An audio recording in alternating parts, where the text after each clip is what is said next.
but didn't know it. Whether if you've come to stay a while, or just passing through this door, is to you. Come and let's be silent. Come on, stand up. Let's stand up. Let's come together. Love and be loved. From the bliss down to the turn down. From the pampered to the abused. This door is open to you. Sing. Come on in. Come on in. God in us recognizes the God in you. Whether you're black or white, gay or straight, Christian, Buddhist or Jew, this door is open to you.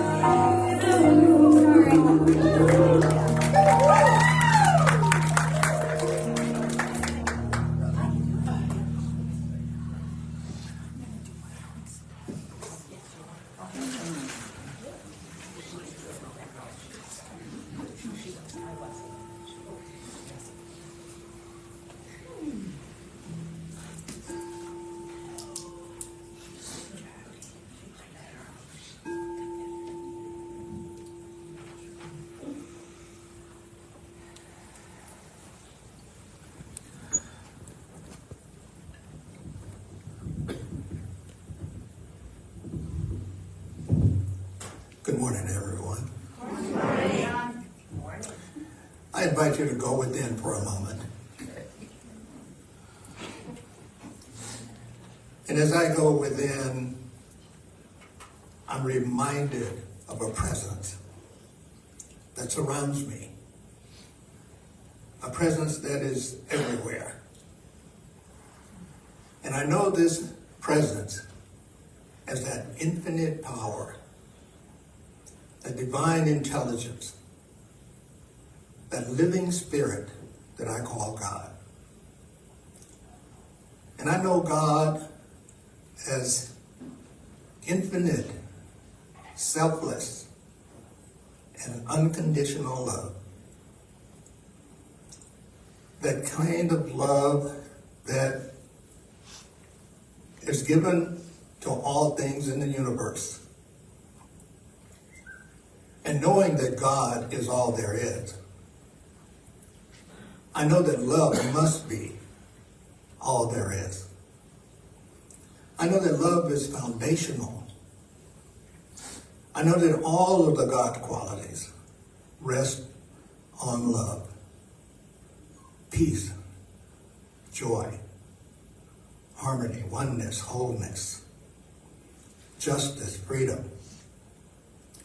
And I know that I, made in the image of God, am endowed with each of those qualities, all of those qualities.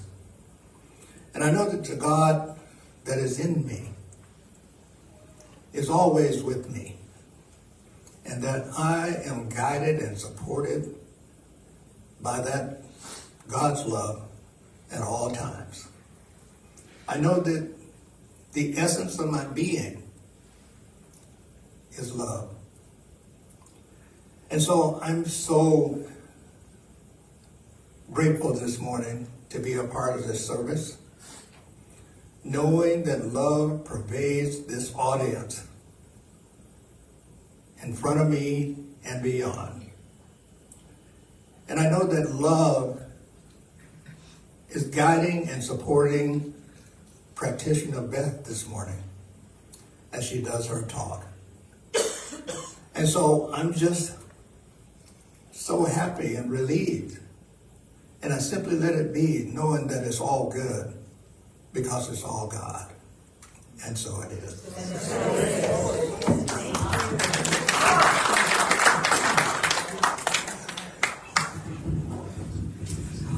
Welcome, welcome. Oh, it's so great to see all of your smiling faces this morning and to have our Don back with us, healthy and strong and beautiful, and his lovely wife is here.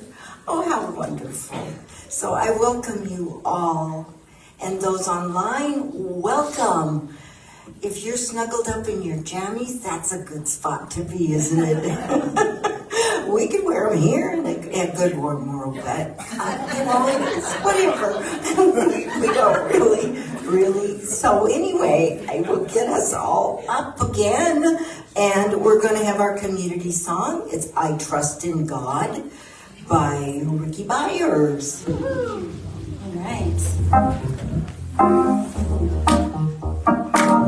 There we go. Get that clap going.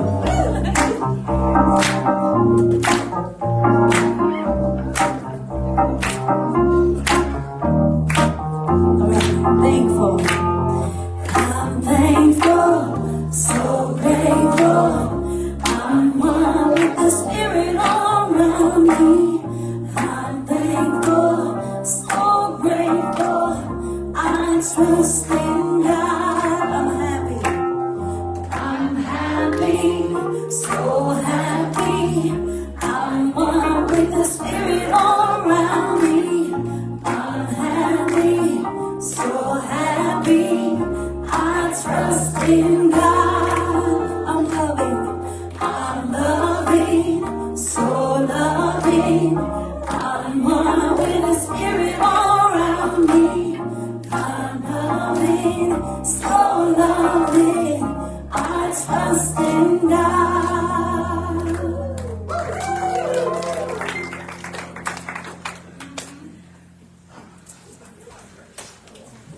You might have noticed that some of us are looking kind of sideways because our spiritual leader, Reverend Charlene, has this little, whatever it is, anyway, it has all the words of the songs and what's going on for us who are up here and don't know them all. So anyway, you can all see the screen, but we don't usually get to see the screen unless we're out front. So I am so happy to introduce again our Dawn Taylor, who is going to do our spiritual reading this morning.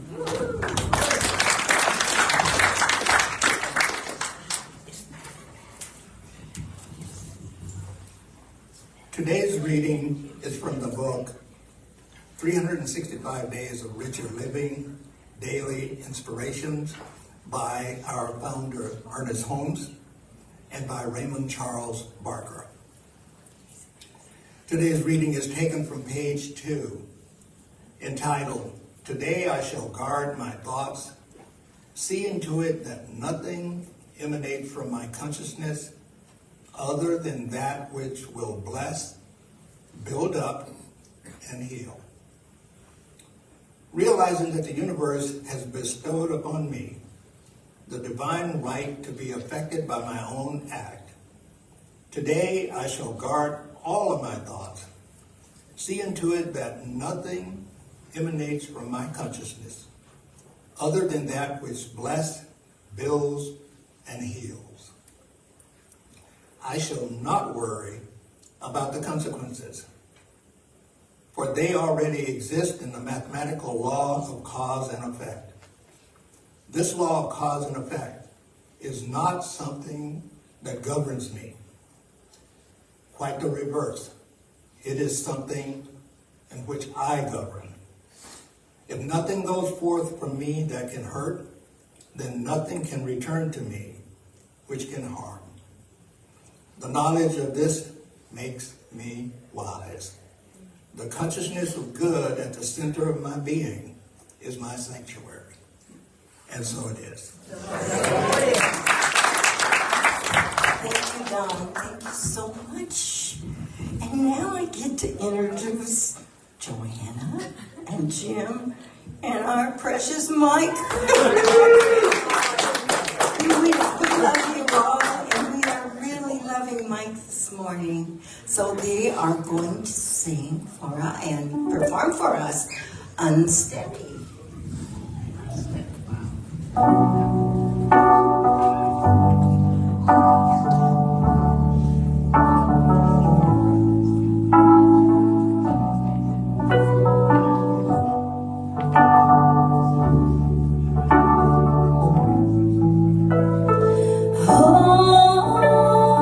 Hold on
that you're tired of being alone. And Dad, I know you're trying to fight when you feel like flying. But if you love me, don't let it go.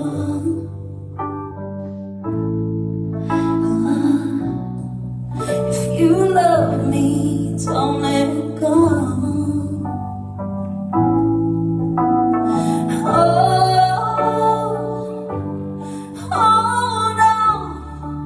Hold on to me, 'cause I'm a little unsteady. Little unsteady. I say, hold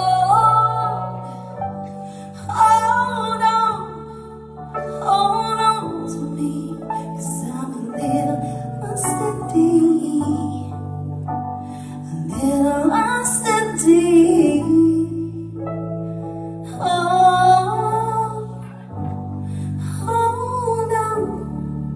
Hold on to me, 'cause I'm a little unsteady, a little unsteady.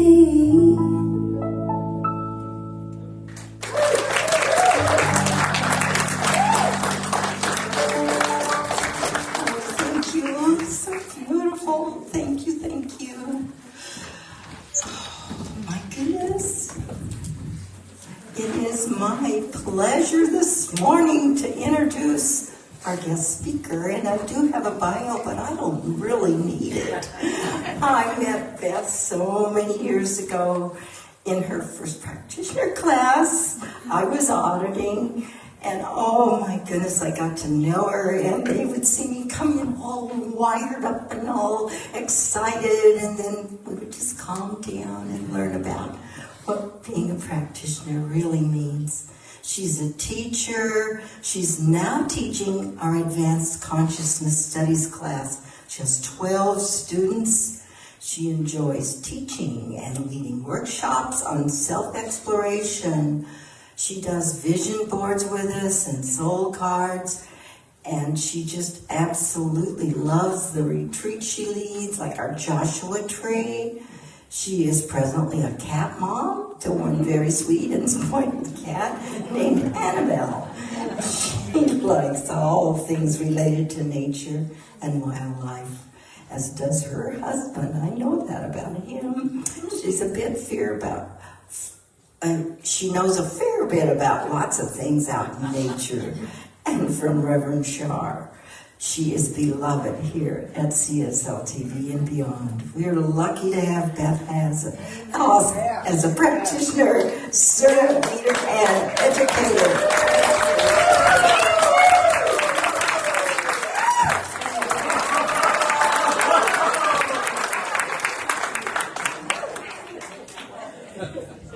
So, I'll tell you just a teeny bit about Julie. When she was Julie fell in love.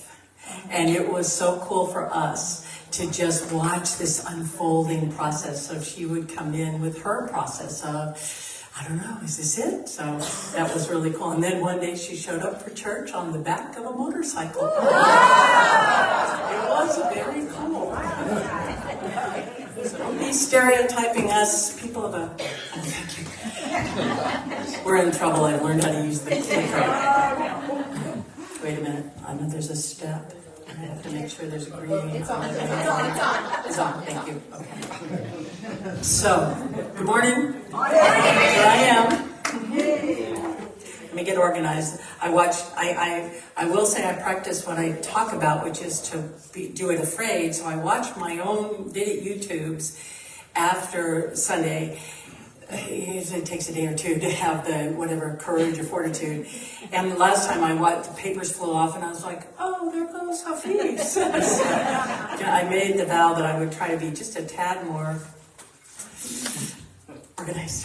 I am a Virgo after all. Okay, so I want you to turn your attention, and maybe you can, Zach, just show that for a second for the folks at home, because I want you to remember the feeling that you had At some point in your life, you were probably much younger and maybe a little less wiser than you are today, sitting on that playground equipment. Do you remember the feeling? On the bottom, power. Maybe you didn't know it then, but I was like, I hold this person's fate. Right? Because if you let go, what happens? Right? So that feeling of kind of the risky feeling of being suspended in the air or down on the ground and then flying up, back up again is what we're going to be talking about in some degree. It's kind of a metaphor for today. So I want you to just have that feeling, because today's talk I want you to really, and this is such a trite phrase, but it fits, get in touch with your feelings, your physical feelings. That's what we're going to talk about. So there are some rules for a teeter-totter, and before we get, I control everything. I control this. That's cool. So here are some life's rules for a teeter-totter. Number 1, hang on, right? Number 2, help lift each other up. Maintaining balance means both giving and receiving support. So if you remember, we're going to talk a little bit about this in a minute, the fulcrum. Do not jump off suddenly. What happens, right? Think about it in life. Well, I'm out of here and you bail, Mike. No. This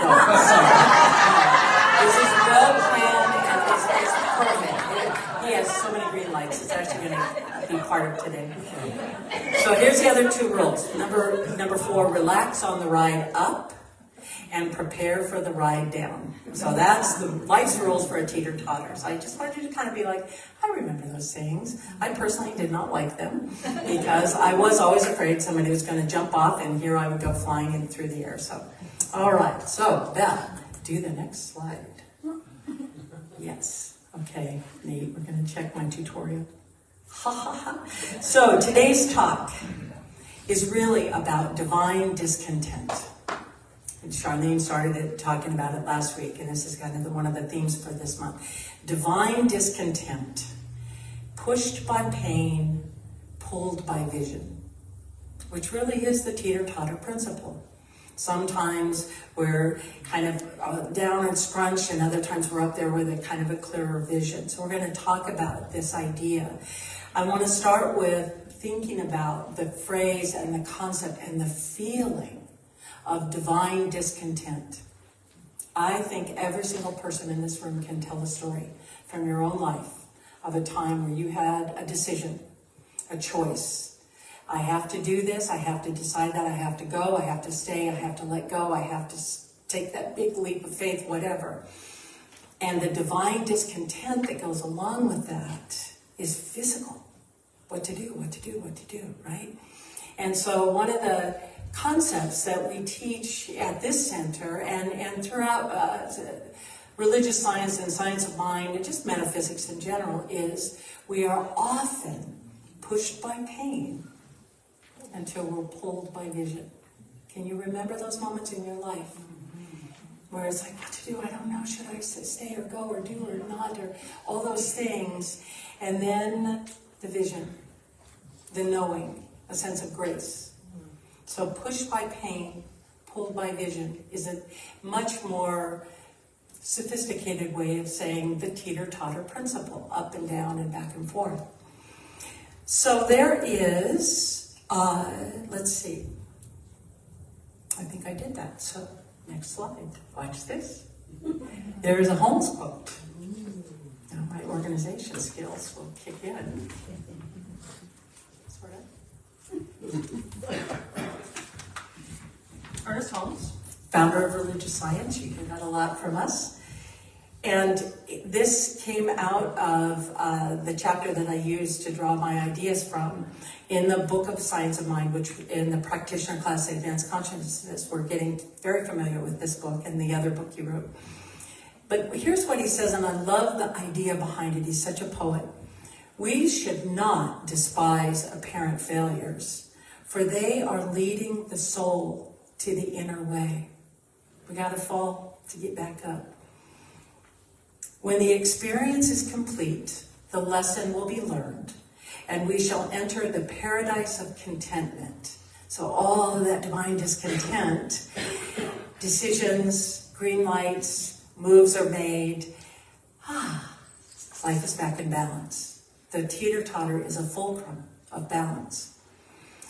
The divine ideas stand back of all human thought, seeking admittance through the doorway of the mind.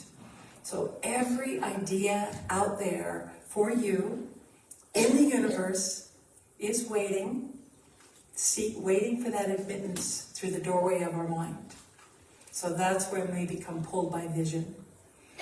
So in the practitioner class that I'm working with this year, we have been reading Out of the Science of Mind, a chapter called Mental Equivalence. This is where the teacher's going to come out just a little bit because I love this concept.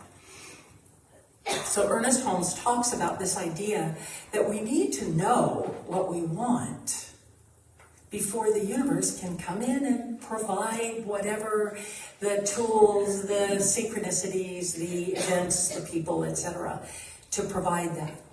But here's the thing. So often we do not know what we want. Would you agree? Mm-hmm. When I work with people, like back when it was called life coaching, and I would say, okay, so what do you want? And invariably, they would say with great enthusiasm and earnestness, well, I'll tell you what I don't want. Okay? So it is a human nature thing. I think we're just probably from our upbringing, we were told not to be too greedy or to ask for too much or whatnot. So we have these ideas, we know the divine discontent. We know when we're being pushed by pain. But the pulled by vision, well, okay, so what would you like? And that I don't know feeling kind of takes over. So the mental equivalent is that I have to know in some way, shape, or form before the universe, if you will, can provide it or fill it.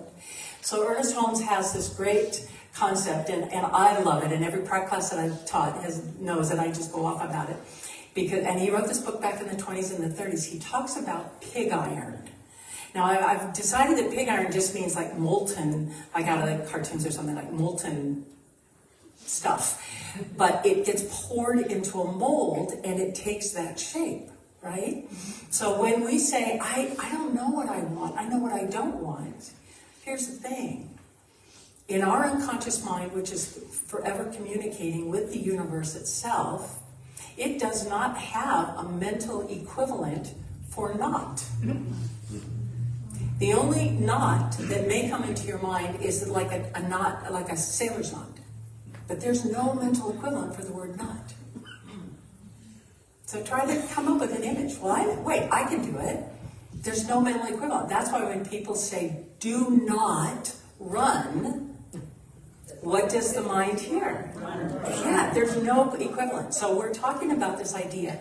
Pushed by pain, okay, I know what it hurts. And I know what I don't like. And I know what I don't want. What do you want? I don't know. Next slide, please. Oh, wait, gotta get this all right. So this is another quote by Ernest Holmes, because this was out of the same chapter on mental equivalence. The law, when we talk about the law, we live in a universe of love and law. The law makes everything happen. It holds this planets in the sky and the gravity and the ground and all that.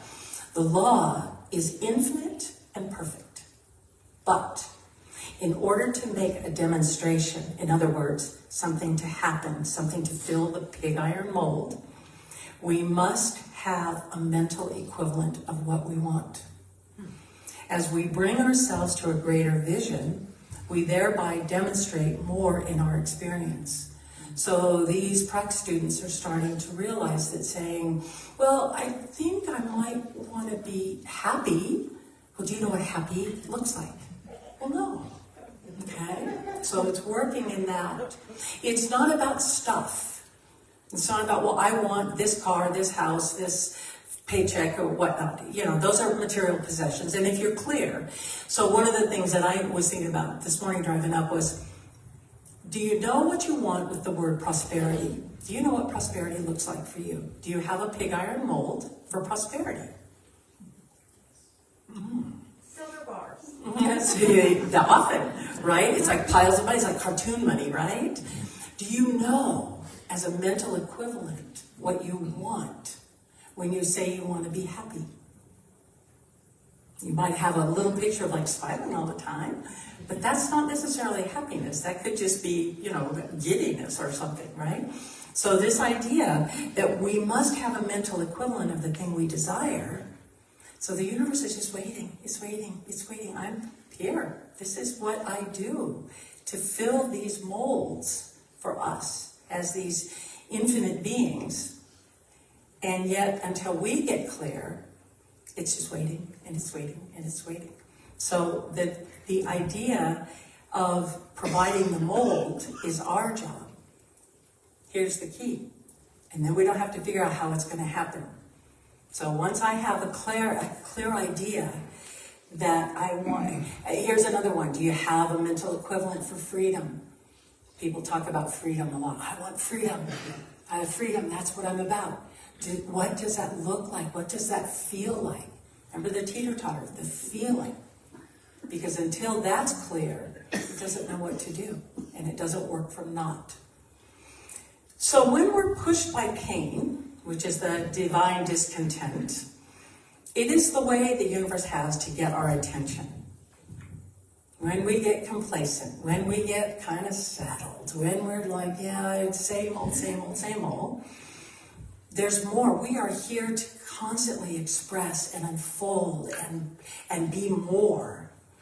So when we get a little bit complacent, a little bit set in things like, yeah, it's good, it's good. My mental equivalent is, yeah, it's okay. The universe has a way, and you'll often hear the phrase cosmic 2x4s, to just get us awake again. And it comes by means of divine discontent. It's not working. Things aren't working the way they were. There's got to be more to life. Those kinds of things. The fulcrum on the teeter-totter is out of balance. So when it's in balance, the pusher and the pulley, so to speak, on the teeter-totter are in balance, but they're kind of on the same level, right? And then all of a sudden somebody jumps off and everything goes crazy again. So that divine discontent has a purpose. It's to get us to take a look. And it usually comes in the way of being rather uncomfortable, or something hitting the fan, or the bus, the wheels just came off the bus or whatnot. And yet the love that is guiding that is for our benefit. And that's what we want to remember in these moments, is that the divine discontent, that restlessness, or, oh man, you wouldn't believe everything's happening to me, I did this a year, just, whatever. There's love in that happening. And when we are able to understand that, then we see it in a very different way than, why is the universe picking on me? I feel, it's like, I feel a little bit like a victim. So this idea of divine discontent is love in action. So, another slide. I really like this one. I just happened upon it and I just thought it was the coolest slide. Oh, yeah, is it working? Me and PowerPoint are just learning. So this is something I just happened upon. The whole universal system of Google is lovely. When you type in divine discontent quotes, look what you're finding. So this one came along and it gave me pause to stop and think about it. This is from Neil Maxwell. Let us distinguish about divine discontent.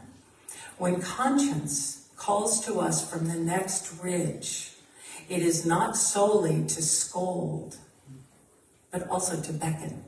So it's not just, you human, I got to start again with you. It's to beckon. And the question becomes beckoning to see what else, what's next, what now, what's mine. So the beckoning, the divine discontent has such a loving intention.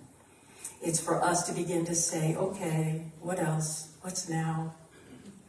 So how do we get there, you ask? I heard your thoughts.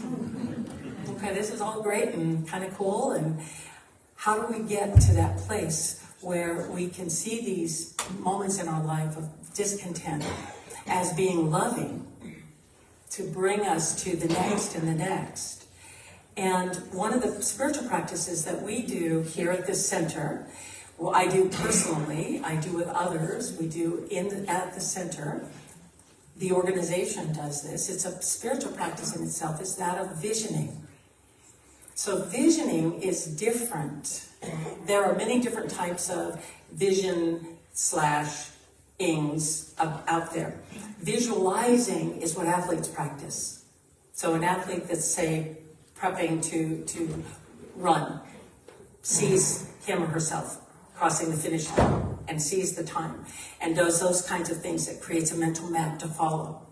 So that would be visualizing. Mental mapping is a way of doing visualizing. Setting intentions, business plans. Those are visualizing things. Visioning is such a different concept. Number one, you don't have to do the work. The main part of visioning for us is to get out of the way. So visioning is to let Spirit, let the universe, let God talk with us rather than us being, all right, God, I'm telling you what I want and I expect it to happen by next Tuesday, etc., right? Visioning. And we just did a class on this last summer, and I love one of the descriptions, which is, or what I made of the description, which was, and some of you are going to relate, and some of you are like, what?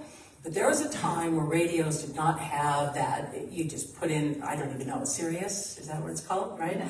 That, where you drove across from here to, I used to go from here to Tucson a lot, with a little old Datsun pickup, and a radio that at night may or may not pick up a radio station, and it depended on whatever, and it could come from anywhere, right? And it'd be there for a few minutes, and then it would go. But it was about adjusting the dial on the radio to try to get something in.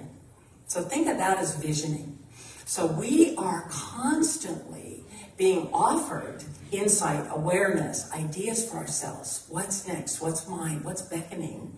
We're so busy thinking about what we don't want and our to-do lists and those kinds of things that we don't listen. So the practice, the spiritual practice of visioning, is to get out of the way a little bit and let this come in and just listen without going, yeah, but when and how and what do I need to do? It's just listening, it's receiving. So I thought what we would do today is practice some visioning. You want to try it? Yeah. Okay. So here's what you have to do. Nothing.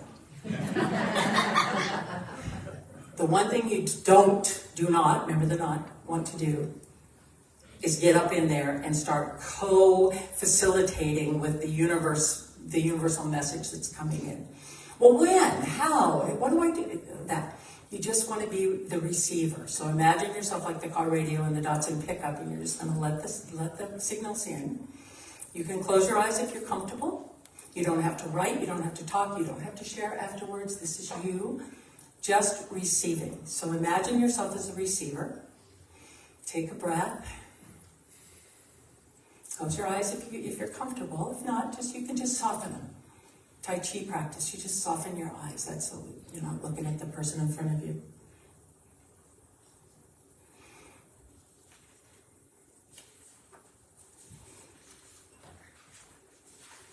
You remember what you need to remember, so you don't need to take notes. So take a breath all the way in, all the way down to the very bottom of your stomach. And as you let out all the chatter, all the thoughts, all the busyness. Just be. Practice being. This is the universe beckoning. And so allow this question in. What is God's highest vision for my life? What is the highest vision that the universe is holding for my life? Don't think, don't answer, just ask. What is God's highest vision for my life?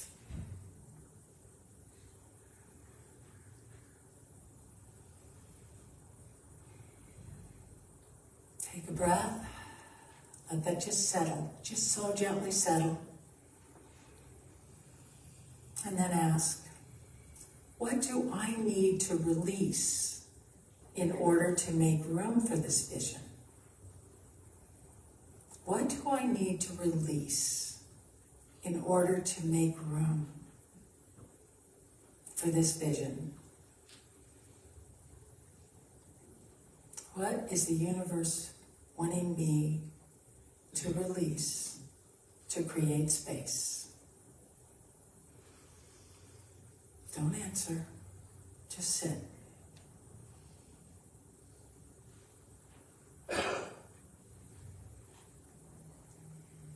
And a breath.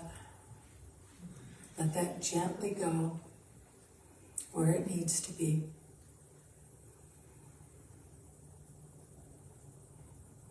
And then ask, what do I need to embrace in order to make room for this vision?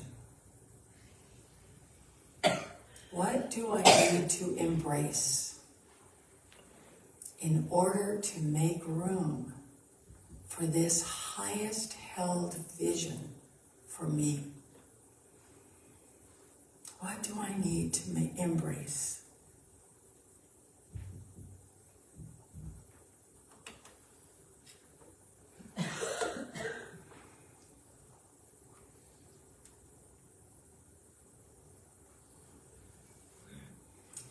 Take a breath, let that settle, and ask, what do I need to become in order to fulfill this vision? What is beckoning me to become in this highest held vision that the universe itself, in its infinite love, is holding for me? What do I need to become in order to fulfill this vision?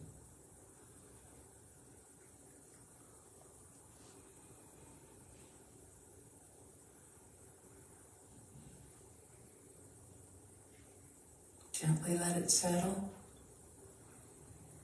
It can join its friends. And then ask, what else would God have me know at this time? What else? What else would God have me know at this time? What does the universe want me to know right now?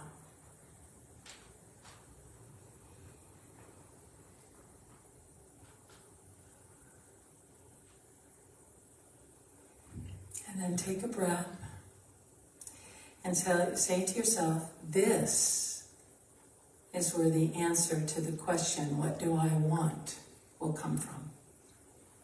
So you can bring yourself back, take a breath, rejoin us. Here you were. So when we're pushed by pain, it is one of the most loving things that the universe does for us, with us, as us, is to create this sense that there's more, and maybe I ought to be listening to those radio waves coming in, the synchronicities, the messages. Sometimes it's the words of a song. Have you ever noticed that? It's like, that was the perfect song, which we're going to experience now. So I wish you great joy in practicing visioning, in listening, and understanding that divine discontent is one of the greatest gifts we're given. And I thank you.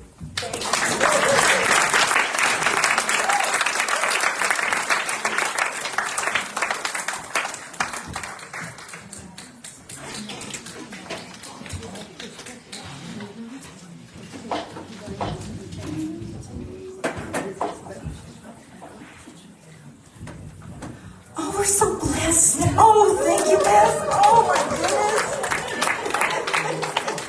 Oh, this is the caliber of teachers that we have here at our center. We are indeed blessed by our spiritual leader, by our practitioners, teachers, and all of our workshops. They're all just absolutely marvelous. And I'll be quiet now so that we can listen to Joanna, Mike, and Jim. And they're going to sing. She's going to sing I Can See Clearly Now.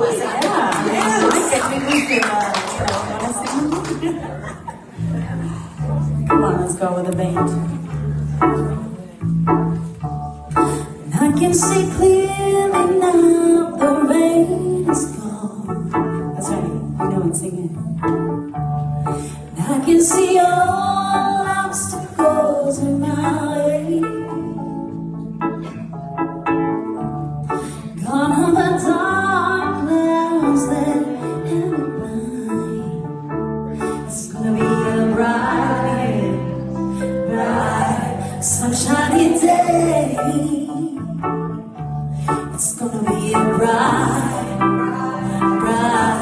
sunshiny day. I think I can make it now, the pain is gone. And all of the bad feelings have disappeared. Here is the rainbow I've been praying for. It's gonna be a bright, sunshiny day. Look all around, there's nothing but blue skies. And look straight ahead, there's nothing but blue skies.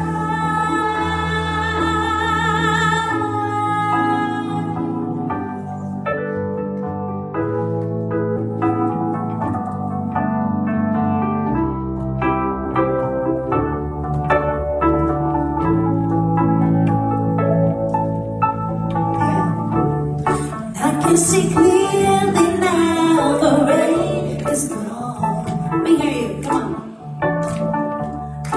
I can see all obstacles in my way. It's gone all the dark clouds that had me blind. It's gonna be a bright, sunshiny day. 3 more times just like that. It's gonna be a bright, sunshiny day. Yeah. It's gonna be a bright, sunshiny day. One more time. It's gonna be a bright, sunshiny day.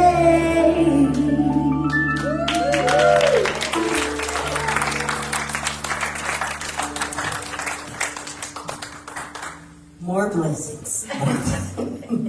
Just more blessings. It just keeps coming. Okay, could I have our ambassadors come up now?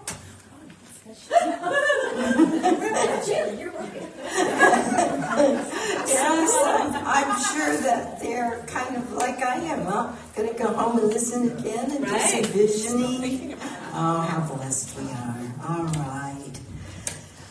Okay, I invite you to join with me for our affirmation of abundance, and knowing that we are blessed by the tithes that we give, the gifts that keep just rolling on in. So let us affirm together.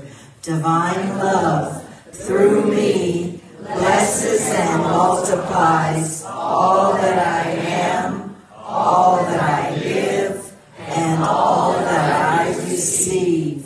I am prosperous now.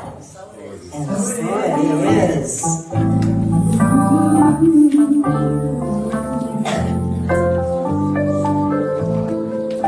God is my source. God is my power. God gives me everything I need. So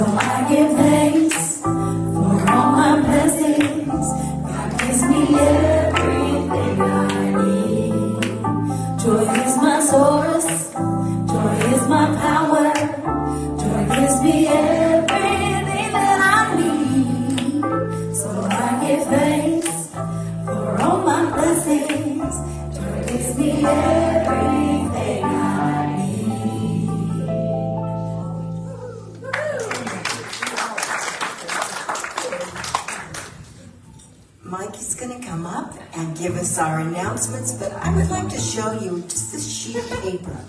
This is just a small number of the people that help to keep our center going each and every Sunday.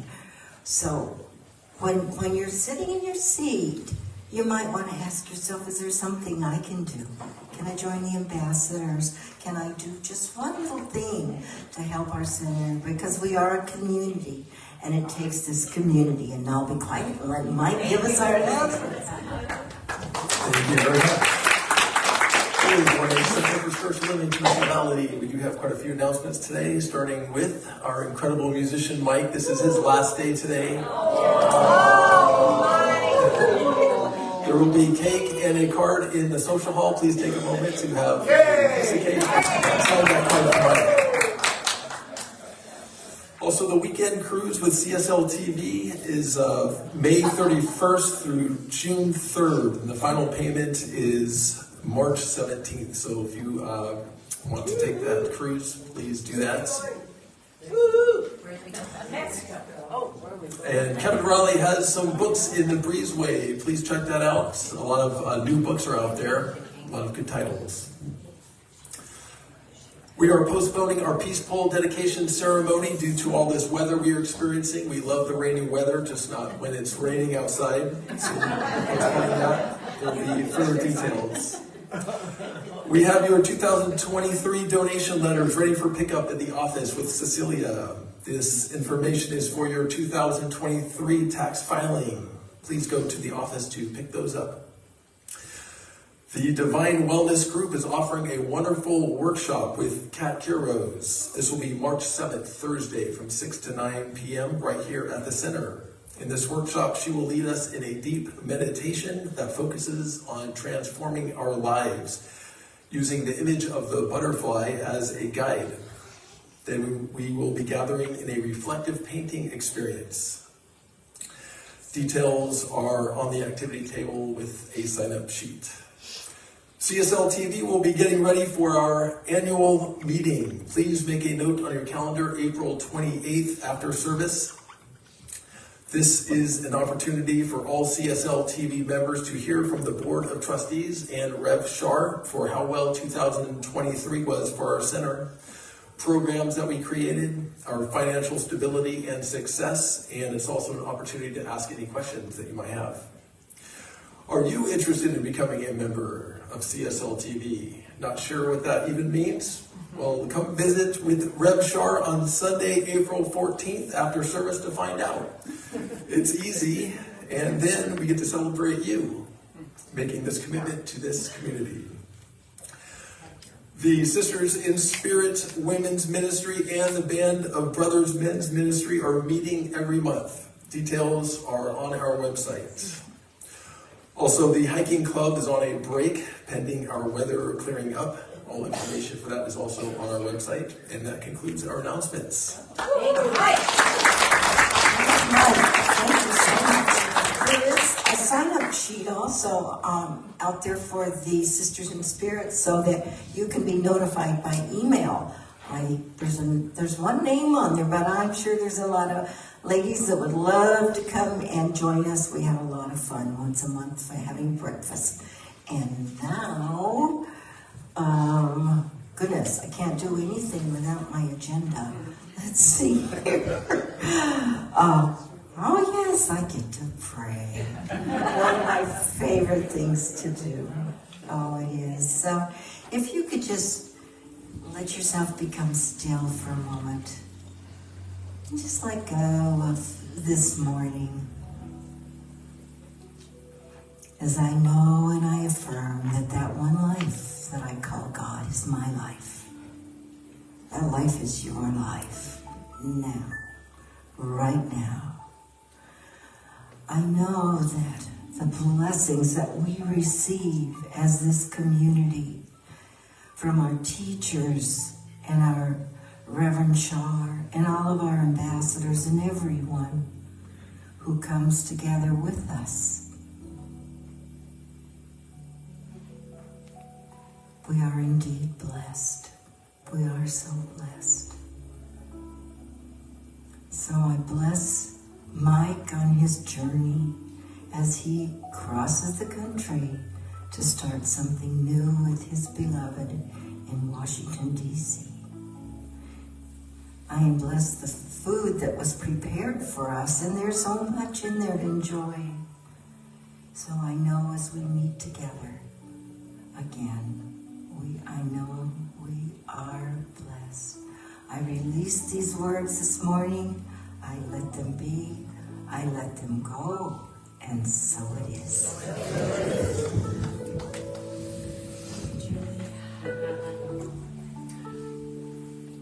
All right. I'm gonna stand up and sing our ending song here. Little darling, I feel the ice slowly melting. Little darling, I feel like this since it's been clear. Say, here comes the sun. Here comes the sun, and I say, it's alright. Oh yeah. Here comes the sun. Here comes the sun, and I say, it's alright. It's alright.